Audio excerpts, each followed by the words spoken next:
Michael Hiltzik is a Pulitzer Prize-winning journalist and author. He's covered business, technology, and public policy for the Los Angeles Times for more than 3 decades. That's quite a long run.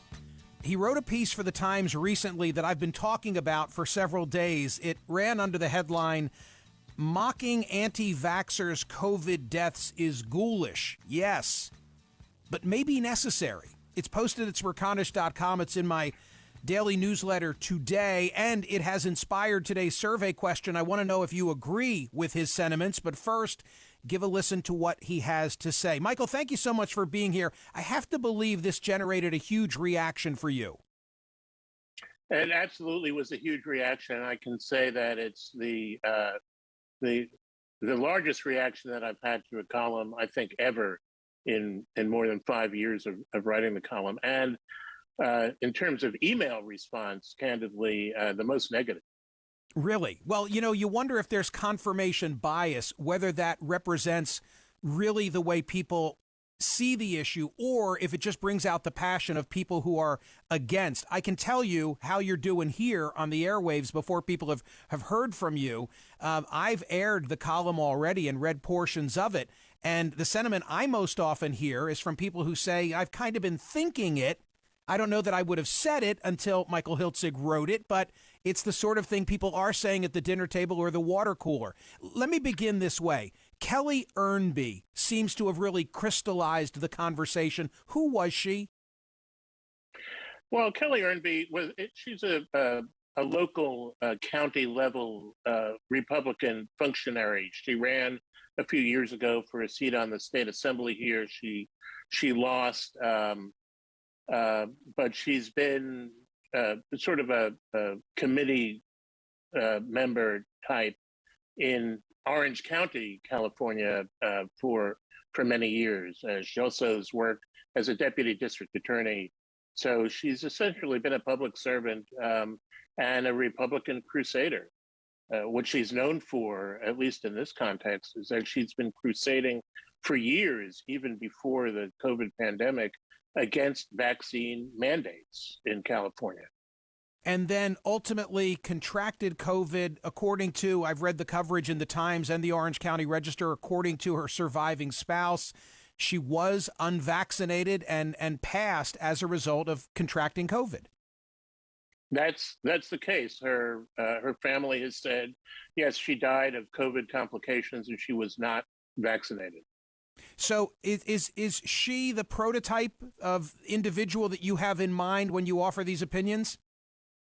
Yeah, I've been thinking about this for a long time, and I haven't soaked myself in the Herman Cain Awards, but I was aware of it. But the question that I had and that I wanted to air in this column was, what is the right way to think about these deaths? And we're not talking about people who die of COVID because they were simply unvaccinated. And as I wrote in the column, there are really 3 categories of the unvaccinated. There are people who can't be vaccinated for legitimate reasons, small children, those with some sort of medical contraindications that their doctors say, let's hold off on this. Then there are, I think the largest group are people who are unvaccinated because they've been duped. They've been fed with misinformation and disinformation, and they've refused the vaccine, and then they contract COVID, and they get basically lethal consequences. And then there's this third category, which is really the category we're talking about, which is people who've been crusading against the sort of public policies and public health policies that we know are necessary to defeat the pandemic. And they do it, as Kelly Ernby did, basically for ideological and careerist reasons. There's no medical or scientific basis for refusing the vaccine, and certainly not for crusading against vaccine mandates. It's all basically partisan and ideological. And the question I ask is, how should we think about people who mock the vaccines and mock the virus and have paid the ultimate price? And here's your conclusion. It may be not a little ghoulish to celebrate or exult in the deaths of vaccine opponents, and it may be proper to express sympathy and solicitude to those they leave behind, but mockery is not necessarily the wrong reaction to those who publicly mocked anti-COVID measures and encouraged others to follow suit before they perished of the disease, the dangers of which they belittled. Do you want to expand on that? Yeah, what I wrote was these deaths, and once again, we're talking about the deaths of the crusaders against social distancing and masking and vaccination mandates. These deaths are, every one is a teachable moment. And the question is, how do we get the lesson across? And the conventional way that we deal with death in our society and civilization is to celebrate the lives of the people who we've now lost. And my reasoning is that maybe that isn't necessarily appropriate when we're talking about people who really were part of a dangerous and reckless campaign that has contributed to their own death and to the deaths of others. And we have, in Orange County, Kelly Ernby's home county, hospitals are opening up special wards to deal with the tremendous influx of COVID patients.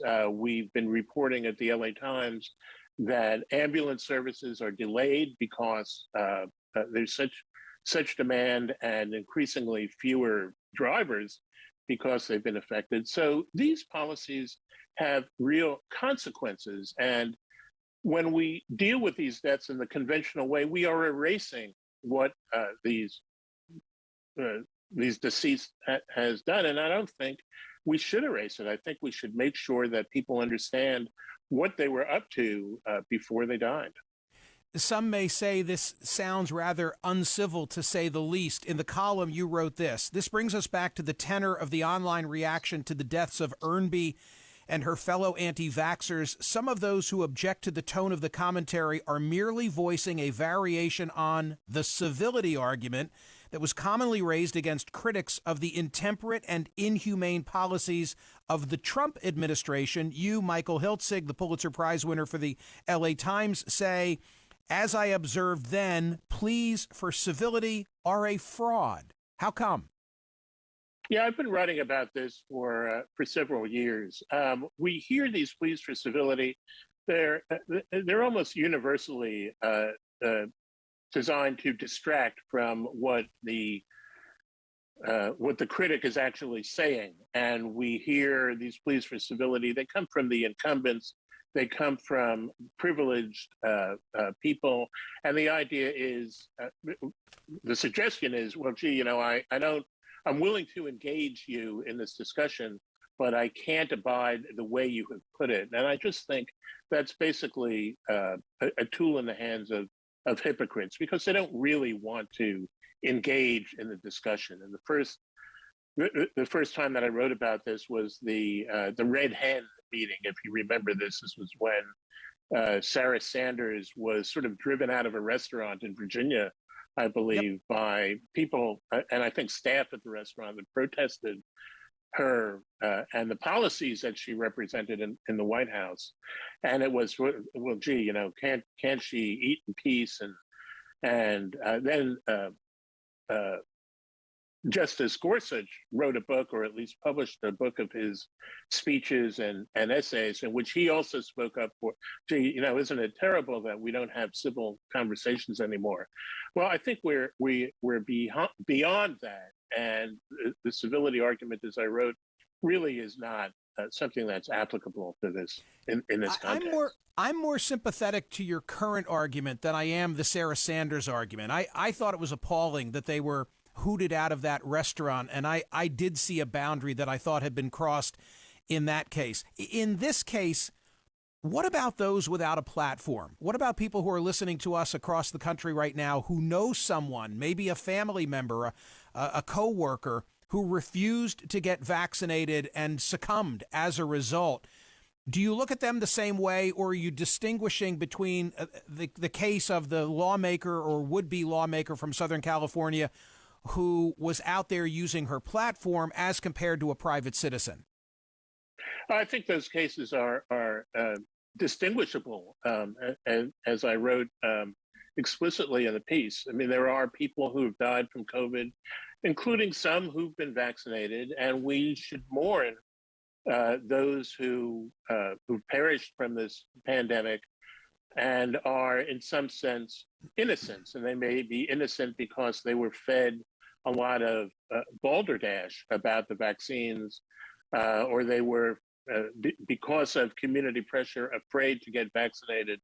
I think that's sad. And I think that's the consequence of the activities of the people who I really have been writing about. And they're the crusaders, the anti-vax advocates, the people who've been fighting against sensible laws and sensible policies, mask indoors, get vaccinated, and for employers and government officials, yes, impose vaccine mandates. We know they work. We see that in business, and we see it in public agencies. Mandates work, and it's quite arguable that mandates are the only way to really get the percentage of vaccination higher than it's been in this country and in our community. Michael, one other aspect of this story that has been of interest to me is the fact that you have your opinion, which you've expressed in a column. Nicholas Goldberg, the former editorial page editor of the LA Times, has a different perspective. I think his was published first, then came yours. He said, quote, "Mocking anti-vaxxers when they get sick has become a bit of a sport." I've enjoyed the sort of back and forth between the two perspectives. What did you think of his piece? Well, I've known Nick for many years. He's been a friend for a couple of decades and a colleague for all that time, and I respect his view. I think he made a cogent case, and as I wrote, I had a bit of a different perspective. I mean, Nick, in his column, was quite frank and quite explicit about Kelly Ernby and the dangers that she perpetrated while she was crusading against vaccine mandates. He was expressing concern, and I think it's a legitimate concern about the level of discourse that's been surrounding these cases. And all I could say is, I think Nick and I agree about Kelly Ernby. We have just a different take on the reaction out and abroad about her death and those people just like her. Thanks for your willingness to come on and discuss this piece. I've made it the subject of today's survey question at my website. I don't know yet which way the result will go, but I've taken the quote of you writing, "Mockery is not necessarily the wrong reaction to those who publicly mocked anti-COVID measures and encouraged others to follow suit before they perished." Michael Hiltzik, Pulitzer Prize-winning journalist from the LA Times, thank you so much for your time. I really appreciate it.